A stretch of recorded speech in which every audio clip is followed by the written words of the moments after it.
오늘도 하나님의 은혜와 평강이 여러분의 삶 가운데 넘치는 복된 주일이 되기를 바라고, 또 하나님께서 우리에게 복을 주시고 은혜를 주신 것에 대해서 감사할 수 있는 감사의 절기가 되기를 예수님의 이름으로 축복합니다. 저는 오늘 주실 복을 사모하는 절기라고 하는 제목으로 말씀을 전하고 함께 은혜를 나누도록 하겠습니다. 하나님께서 이스라엘 백성들에게 절기를 지키라고 말씀하셨습니다. 이스라엘 사람들이 지켜야 되는 절기가 세 가지가 있습니다. 지금 우리 기독교인들이 지키는 절기와도 아주 비슷합니다. 첫 번째는 유월절입니다. 유월절은 이스라엘이 출애굽을 할 때에 하나님께서 애굽 땅에 재앙을 10가지를 내리셨는데 마지막 10번째 재앙이 혹시 무엇이었는지 아십니까? 네, 장자가 죽는, 모든 처음 난 것이 죽는 장자의 죽음이었습니다. 이 장자의 죽음이 이스라엘 사람들에게는 미치면 안 되니까 하나님께서 방법을 알려주셨습니다. 그 방법이 바로 어린 양을 잡아서 어린 양의 피를 문에 바르는 건데, 임방과 좌우 설주에다가 그 어린 양의 피를 이렇게 바르면요, 그러면 죽음의 사자가 왔다가 그 피를 보고 이 집에는 장자를 죽이지 아니하고 건너뛰는, 넘어가는 그러한 은혜와 복을 주셨습니다. 그래서 하나님께서 이 유월하게 되는 은혜를 기억하게 하기 위해서 유월절을 지켜라, 이렇게 말씀을 하셨죠. 두 번째 절기는 77절입니다. 유월절이 있고 난 다음에 77이 49일이 지나면 이제 이스라엘이 가장 먼저 추수하는 곡식이 바로 보리였습니다. 보리 추수를 다 마치고 난 다음에 그 다음에는 무화과도 있고 감람나무 열매 추수도 있고 다 있는데 가장 먼저 하게 되는 추수가 보리였어요. 그래서 이 보리 추수를 마치고 하나님께 처음 곡식을 드리면서 감사하는 절기가 77절이었습니다. 우리는 맥주절로 지키는 그런 절기입니다. 이때는 하나님께서 말씀하실 때에 너희에게 복 주신 것을 기억해서 주신 대로 하나님께 드리라, 이렇게 말씀을 하세요. 그리고 이제 초막절이 있는데요, 초막절은 이스라엘의 모든 곡식들, 그러니까 모든 것을 다 추수를 마치고 난 다음에 땅에다 그 추수의 결실을 묻고 하나님께 감사로 절기를 지키게 되는 게 이제 초막절이라고도 하고 수장절이라고도 이렇게 부릅니다. 그러니까 우리는 추수감사절로 지키고 있는, 오늘 지키는 그런 절기입니다. 그러니까 모든 곡식을 다 추수 마쳤습니다. 그리고 계산이 다 끝난 거죠. 이 정도 올해는 이런 정도의 열매가 있었구나 라고 하는 것을 다 확인을 끝낸 것입니다. 그리고 하나님께 올려드리는 절기인데, 근데 이 추수감사절은요, 특별히 기억해야 되는 게 몇 가지가 있습니다. 그래서 오늘 저는 이 추수절에 기억해야 되는 세 가지를 말씀을 드리고 하나님의 은혜를 함께 나누도록 하겠습니다. 첫 번째는, 추수절에 지키는 첫 번째 중요한 하나님의 교훈은 복을 주시는 분은 하나님이다 라고 하는 거예요. 이걸 우리가 기억을 해야 돼요. 복 주시는 분은 누구냐? 하나님이시다 라고 하는 거예요.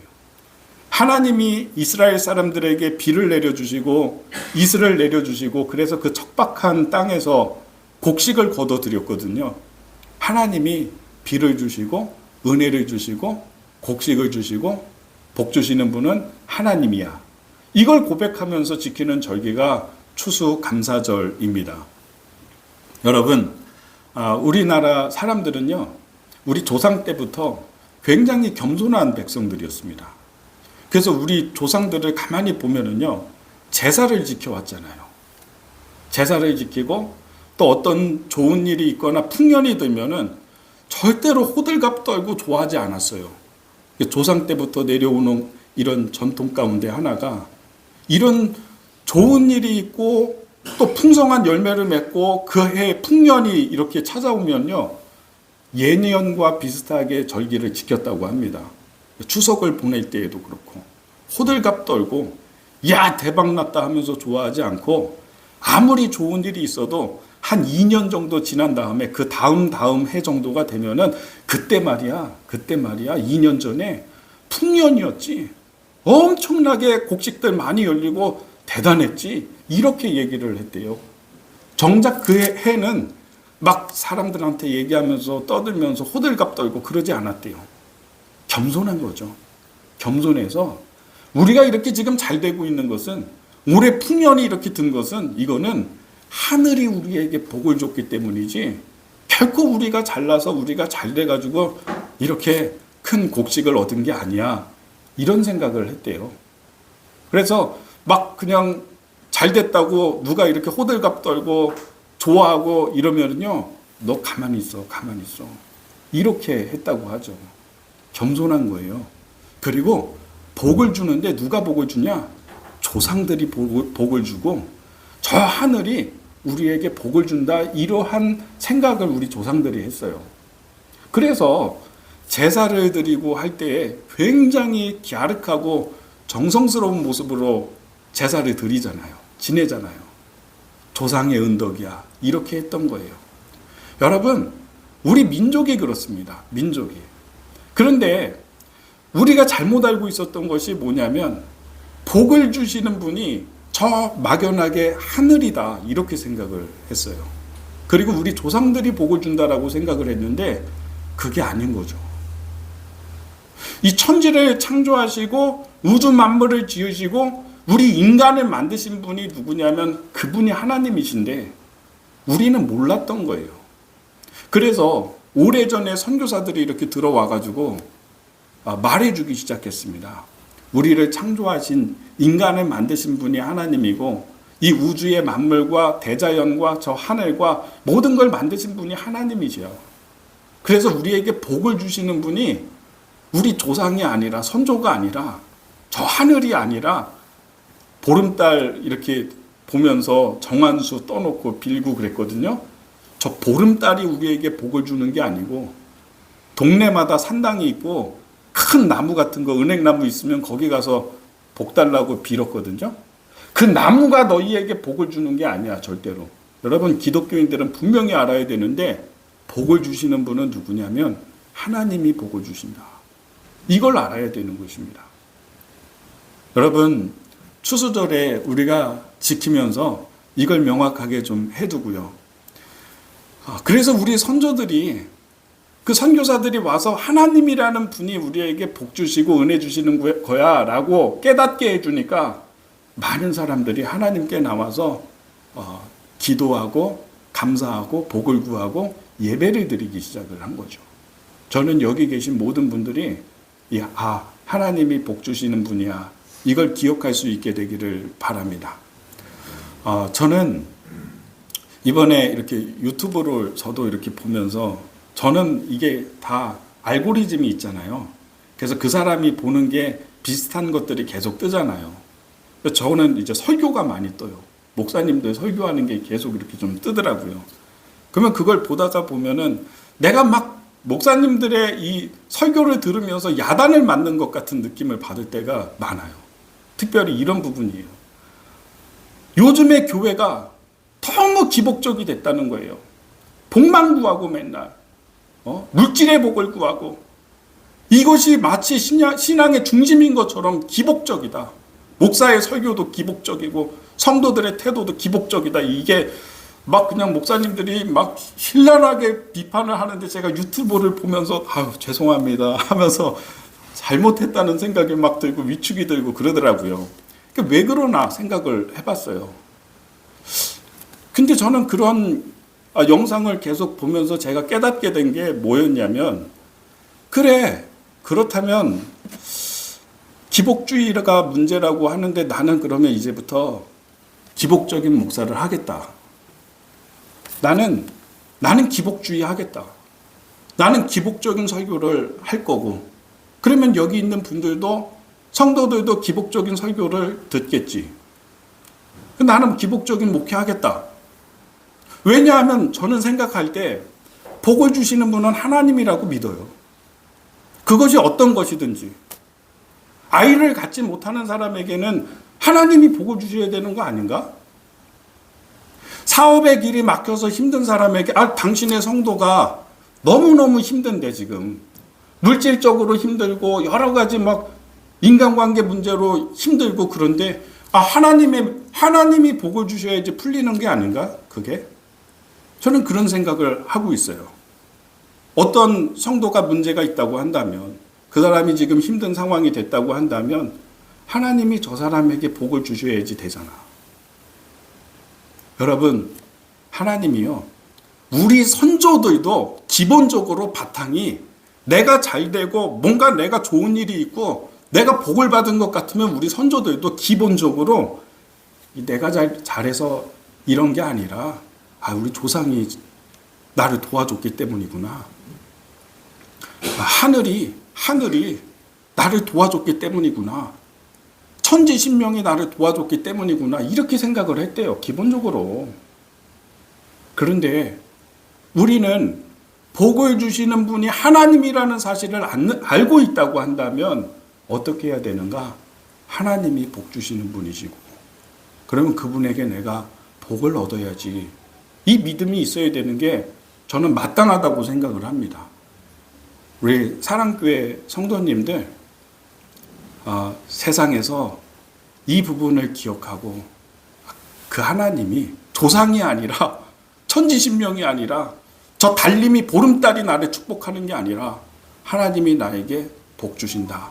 기억할 수 있게 되기를 주님의 이름으로 축복합니다. 두 번째입니다. 두 번째는요. 추수절에 여러분이 기억해야 되는 것은 두 번째는요. 생각하는 겁니다. 그리고 과거를 떠올려 보는 거예요. 이 추수절에 초막절에는 어떻게 절기를 지켰냐면 유대인들이요. 7일 동안 광야로 나가서 야외로 나가서 집에서 잠을 자는 게 아니라 7일 동안 바깥에 나가서 야외에서 초막을 짓습니다. 나뭇가지들 꺾어와가지고 기둥 세우고 벽체 세우고 그 위에는 종려나무 꺾어가지고 종려나무 그 잎으로 덮어가지고 초막을 만들어요. 그 텐트처럼 야영하는 거죠. 그러면서 거기서 먹고 가족들과 즐거워하면서 지내는데 이 시간에는 어떤 걸 기억하냐면 과거에 이스라엘이 광야 생활 40년 했잖아요. 광야에서 초막을 지어놓고 거기서 40년 생활했어요. 그때 하나님이 나에게 베풀어 주신 은혜를 생각해보고 그때에는 우리가 다 초막에서 지내면서 먹을 것도 별 것도 없고 그런 힘든 환경 가운데 우리가 살았는데 하나님이 이 땅 가나안 땅을 차지하게 하시고 이 땅의 주인이 되게 하시고 여기서 우리에게 넉넉하게 하시는 하나님을 떠올려 보는 것입니다. 제가 전에 이제 목회하면서 전에 교회에서 한 권사님이 계시는데 이분은 남편이 일찍 돌아가셔서 딸들만 셋을 혼자서 키웠는데 고생을 너무 많이 하셨어요. 근데 이분이 남편 돌아가시고 혼자 아이들 다 키우면서 하나님을 믿었거든요. 예수님 영접하고서 하나님 믿기 시작하면서부터 정말 하나님 의지하면서 살았대요. 이분이 자녀들이 너무 다 잘 돼가지고 굉장히 이제 잘 되셨어요. 이분이 하는 얘기를 잊을 수가 없어요.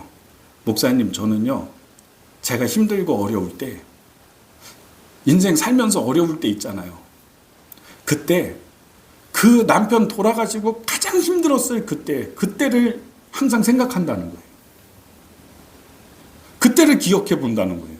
그때 정말 막 살 수 있는 데도 없고 서울에 올라와서 집도 못 구하고 겨우 방 하나 구해가지고 식구들 다 애들 돌보면서 거기서 이렇게 살았는데 그 제일 힘들었던 그 순간을 생각해 본대요.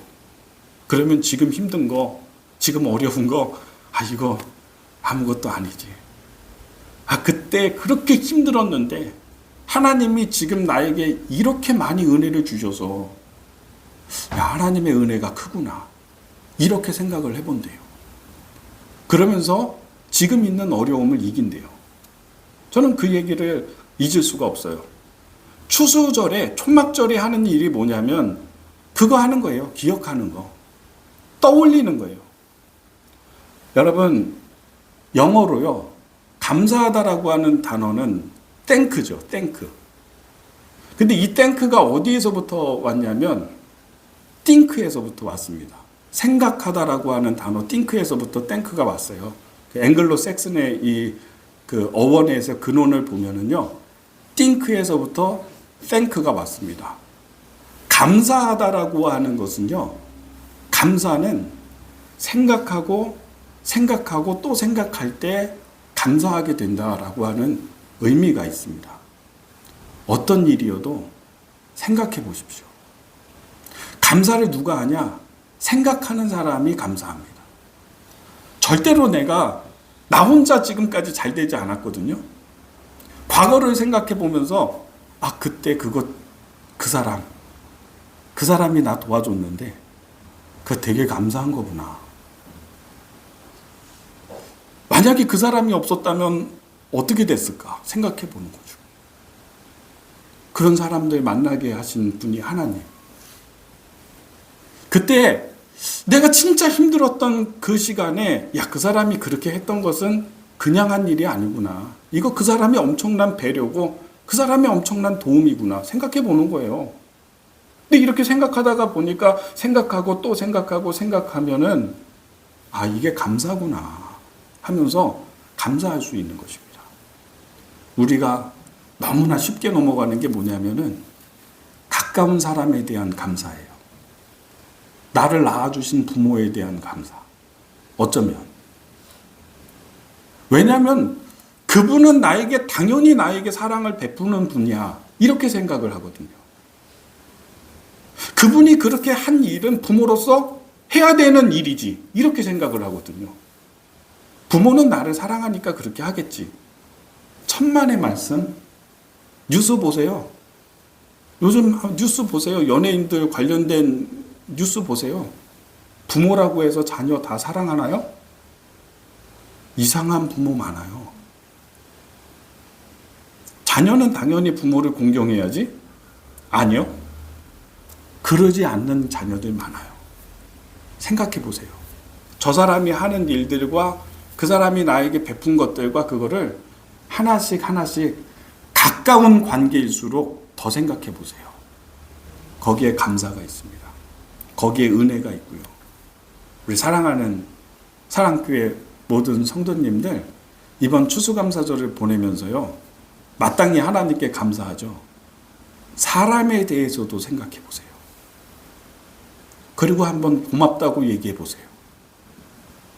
당신이 그렇게 한 거는 당연히 그렇게 하는 것이지 그게 아니라 그건 당신의 수고이군요. 그거는 당신이 나에게 베푼 사랑이군요. 이렇게 한번 고맙다고 표현을 해보고요. 말해보고요. 그리고 지나가는 우리 추수절이 되었으면 좋겠습니다. 자, 우리 옆에 있는 분과 함께 악수도 하고 밝게 이렇게 웃으면서 한번 인사하겠습니다. 정말 감사합니다. 인사하겠습니다. 감사합니다. 또 한 번 인사하겠습니다. 한 번 인사할 때 당신의 은혜였습니다. 이렇게 인사하겠습니다.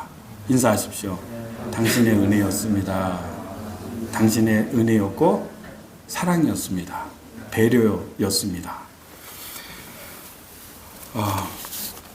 우리 여러분의 삶 가운데 추수절을 보내면서 가까운 사람에게 감사가 꽃피는 즐거운 추수 감사절이 되기를 주님의 이름으로 축복합니다. 기도하겠습니다.